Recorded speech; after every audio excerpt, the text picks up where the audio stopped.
Hi dear student welcome to our YouTube channel. चलते आरंभ करिया 2021 मसीहार विज्ञान ओएवी क्वेश्चन अर्थात Odisha Adarsh Vidyalaya question answer. केउंटी plague रोगर बाहक अटे मूषा ठेकुआ बिलेई मूषा ताले मूषा कोडा आंसर हो मूषा। तापर क्वेश्चन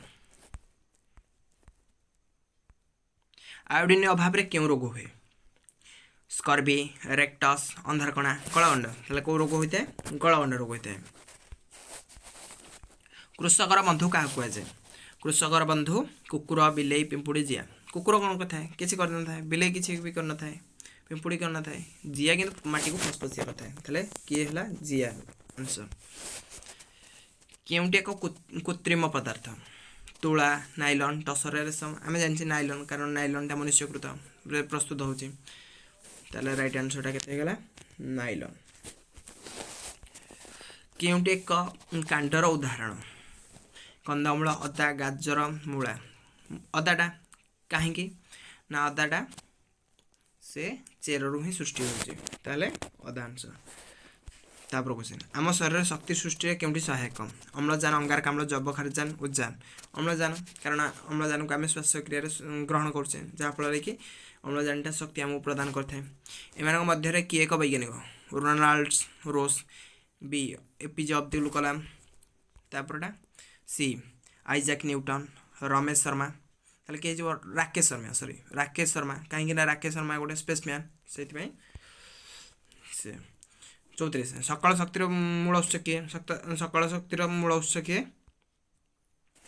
ना सूर्य।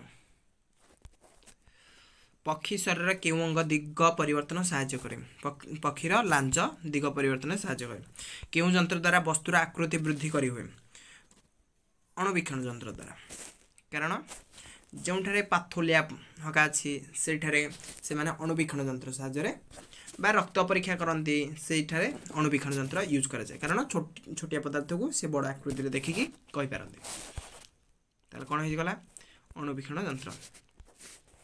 निजे जली जाऊा गैस नाम कौन उजान उजान इंग्लीश ना कौन हाइड्रोजेन हाइड्रोजेन जली जाऊा गैस नाम है उजान।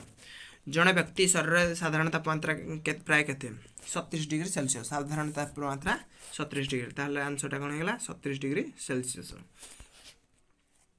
केउंटी प्राकृतिक कृषि सार अटे गोबर यूरिया ग्रोमर पोटास गोबर जहाँकि गाई ठार बाहर कौन कह प्राकृतिक कृषि सार। मिजोराम लोक मैंने पारंपरिक नृत्यर नाम कौन मिजोराम कौन लोक मान पारंपरिक नृत्यर नाम कौन ना वीर पारंपरिक नृत्य है वीर राइट आंसर के वीर। तापर क्वेश्चन एमानक मध्यरु केउंटी शीतल मरुभूमि अटे एमानक मध्यरु केउंटी शीतल मरुभूमि सहारा कच्छ लद्दाख मोनाली कौन हो लद्दाख गोटे शीतल मरुभूमि।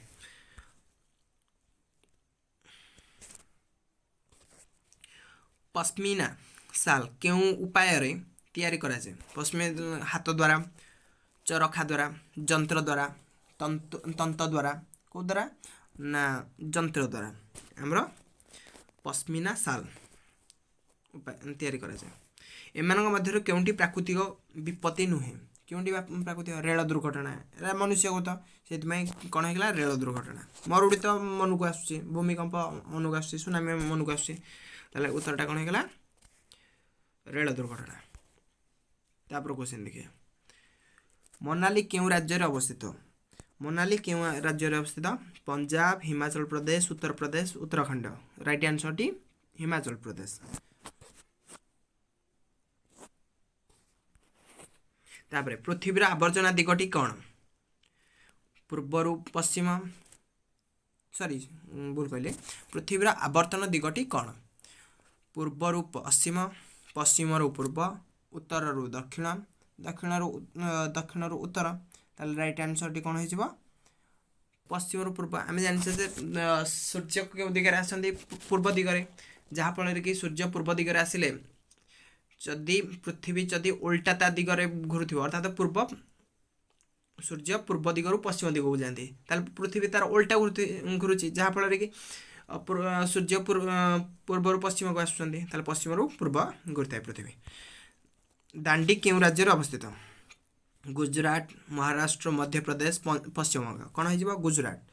आम जाने लवणाग्रह दांडी राज्य संपृक्त से 46 नंबर कौन हो ना गुजरात। तापर एकतार स्तंभ क्यों देश अवस्थित? एकतार स्तंभ को देश अवस्थित ना भारत देश अवस्थित। आम जाने 48 नंबर सौरमंडल रे सबुठारु छोट ग्रह नाम कौन? सबुठारु जी पाखरे थाए सी सबुठारु छोट होता है ताले कौन हो? बुध। 48 गला। 49 नंबर 23 जनवरी दिन आमे क्या जन्मदिन पालन करूँ? महात्मा गांधी, वीर सुरेंद्र साय, सरदार वल्लभ भाई पटेल, लाल बहादुर शास्त्री। 49 नंबर कौन हो? बी वीर सुरेंद्र साय। 23 जनवरी आम आउ जनकर कह ना नेताजी सुभाष चंद्र बोस। ताहले से दी जनकर 23 जनवरी होता है। कबाड़ी खेल में गोटे पक्षर एक समय केते जन खेलाड़ी खेली थांती? आम जाने 7 जन खेली थांती कबाड़ी पक्षर खेल में गोटे पक्षर खेलती 7 जन आर पक्षर आउ 7 जन। तापर क्वेश्चन एमानक मध्यरु काहाकू तरल सुना कहुए? क्षीर, पेट्रोल और डीजेल। सी टंका, डी समुद्र पानी। ताले क्या कहुए ना पेट्रोल और डीजेल जहाँकि माटी तलू आसुचे तार आमर प्राकृतिक संपद तेणु आपको तरल सुना बोली कहुए। घदसिसार ह्रद क्यों राज्य अवस्थित? ऑप्शन कौन देछि? Option A Punjab, option B Rajasthan, option C Kerala, option D Assam. ताले राइट आंसर कौन हो? Option B Rajasthan. आशा करछि वीडियोटी भल लगी लाइक, सब्सक्राइब, कमेंट करेंगे। धन्यवाद।